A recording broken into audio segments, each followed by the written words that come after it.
السلام عليكم ورحمة الله تعالى وبركاته. في هذا الفيديو راح نحاول معكم ندخل الإبرة في ماكينة الخياطة باستعمال هذا الميكانيزم تاع إدخال الخيط في إبرة الخياطة، يعني ماشي بالعين ولكن بهذا الميكانيزم اللي موجود في ماكينة الخياطة الجديدة. أولا ندخلوا الخيط تاعنا مثل ما نعملوا دائما. هنا تبقى لنا فقط ندخلوا الإبرة. هذا هو الميكانيزم تاع إدخال الإبرة.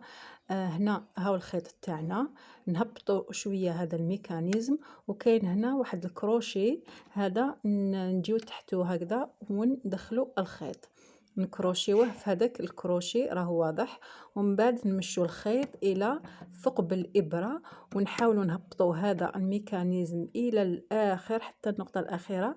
يخرج واحد الكروشي تقدروا تشوفوه من ثقب الابره. لما يخرج هذاك تطلقوا، وهنا دخلت الابره الخيط في الابره.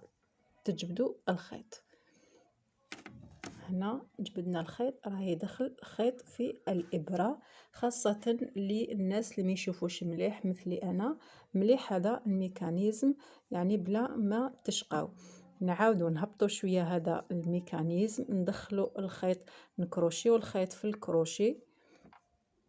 هي شوية صعيبة لكم بعد توالفوها، ومن بعد دنيو الخيط، تقربوا الخيط الى ثقب الابره وتهبطوا حتى كاين واحد الكروشي هو اللي يدخل في ثقب الابره ويدخلك الخيط في ثقب الابره. اذا قدرتوا تشوفوا هذاك الكروشي صغير تسمى هذاك بزاف يساعدكم باش تعرفوا باللي الطريقه يعني الميكانيزم تاعكم يصلح. نعاودوا هنا نخرجوا الخيط، نجيبوا الخيط تاعنا ندخلوه في الكروشي هذا، ندخلوه هكذا، نروحوا من التحت ونطلعوه الفوق، نقربوا الخيط الى ثقب الابره ونهبطوا هذا الميكانيزم، نهبطوه. هنا راهو دخل الكروشي، جات العقده، نخرجوا الخيط.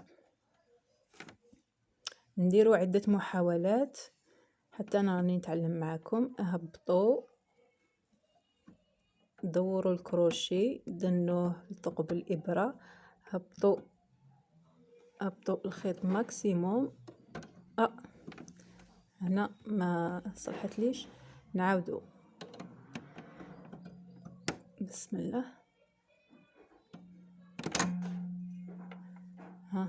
هاي دخلت. نعاودوها للمرة، شوفوا نعاودوها للمرة الأخيرة.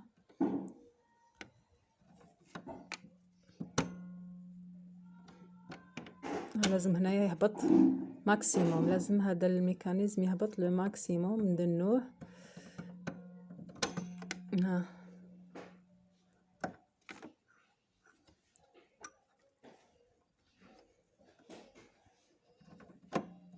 ندنوه لثقب الإبرة، نهبطو ماكسيموم، نطلقو، نجبدو الخيط، نعاودو الخيط ندخلوه هنايا في الكروشي، ندنوه لثقب الإبرة، نجبدو الخيط تاعنا كشغل مع للهيه الجهة التحتانية، ونهبطو هذاك الميكانيزم سوا سوا. هاوليك ان شاء الله يكون واضح هذا الفيديو،